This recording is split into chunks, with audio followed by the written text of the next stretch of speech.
നിയമസഭാ തെരഞ്ഞെടുപ്പ് പ്രചാരണത്തിനായി പ്രധാനമന്ത്രി നരേന്ദ്രമോദി ഇന്ന് കേരളത്തിലെത്തും. പാലക്കാടും തൃശൂരും എൻഡിഎയുടെ തെരഞ്ഞെടുപ്പ് പ്രചാരണ പരിപാടികളിൽ പങ്കെടുക്കും. കോയമ്പത്തൂരിൽ നിന്നും ഹെലികോപ്റ്ററിലെത്തുന്ന മോദി ഉച്ചയ്ക്ക് ശേഷം 2:30 പാലക്കാട് കോട്ട മൈതാനത്ത് നടക്കുന്ന എൻഡിഎ തെരഞ്ഞെടുപ്പ് സമ്മേളനത്തിന് ശേഷമായിരിക്കും പ്രധാനമന്ത്രി തൃശൂരിലേക്ക് പോവുക. വൈകിട്ട് 4 തൃശൂരിൽ പ്രധാനമന്ത്രിയുടെ റോഡ് ഷോ നടക്കും. നഗരത്തിൽ കടുത്ത ഗതാഗത നിയന്ത്രണമാണ് ഏർപ്പെടുത്തിയിരിക്കുന്നത്.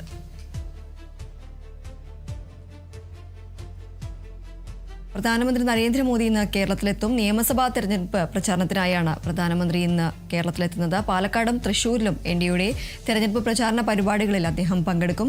കോയമ്പത്തൂരിൽ നിന്നും ഹെലികോപ്റ്ററിലെത്തുന്ന മോദി ഉച്ചയ്ക്ക് 2:30 പാലക്കാട് കോട്ട മൈതാനത്ത് നടക്കുന്ന എൻഡിഎയുടെ തെരഞ്ഞെടുപ്പ് സമ്മേളനത്തിന് ശേഷമായിരിക്കും തൃശൂരിലേക്ക് പോവുക. വൈകിട്ട് 4 തൃശൂരിൽ പ്രധാനമന്ത്രിയുടെ റോഡ് ഷോയും നടക്കും. നഗരത്തിൽ കടുത്ത ഗതാഗത നിയന്ത്രണമാണ് ഏർപ്പെടുത്തിയിരിക്കുന്നത്.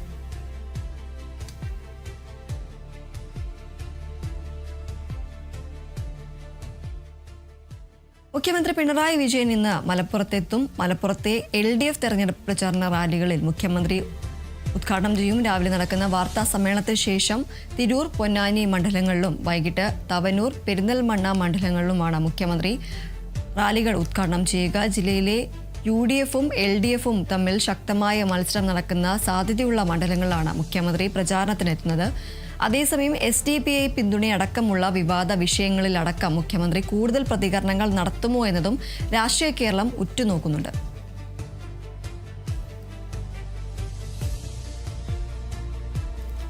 മുഖ്യമന്ത്രി പിണറായി വിജയന്റെ തെരഞ്ഞെടുപ്പ് പ്രചാരണം ഇന്ന് മലപ്പുറം ജില്ലയിലാണ്. ഇന്ന് മുഖ്യമന്ത്രി മലപ്പുറം ജില്ലയിലെത്തും. മലപ്പുറത്തെ LDF തെരഞ്ഞെടുപ്പ് പ്രചാരണ റാലികൾ മുഖ്യമന്ത്രി ഉദ്ഘാടനം ചെയ്യും. രാവിലെ നടക്കുന്ന വാർത്താ സമ്മേളനത്തിന് ശേഷം തിരൂർ, പൊന്നാനി മണ്ഡലങ്ങളിലും വൈകിട്ട് തവനൂർ, പെരിന്തൽമണ്ണ മണ്ഡലങ്ങളിലുമാണ് മുഖ്യമന്ത്രി റാലികൾ ഉദ്ഘാടനം ചെയ്യുക.